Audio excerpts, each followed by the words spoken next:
এই যে দেখেন খালার কাছ থেকে মাছ ধুয়ে নিছি। এই যে বুয়ার মাছ ধোয়ার অবস্থা।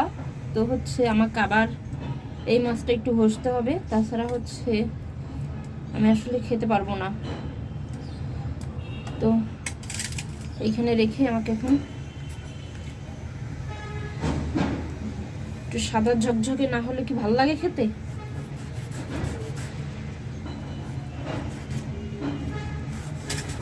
বুয়ার হাতে কাজ দিয়ে আসলে নিশ্চিন্তে থাকা যায় না, সে এরকম করে ধুয়ে রেখে চলে গেছে।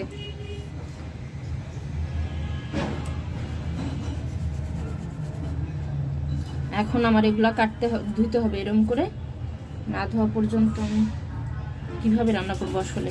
এই তো এই যে দেখেন, মানে এটা আরেকটু ঘষতে হবে।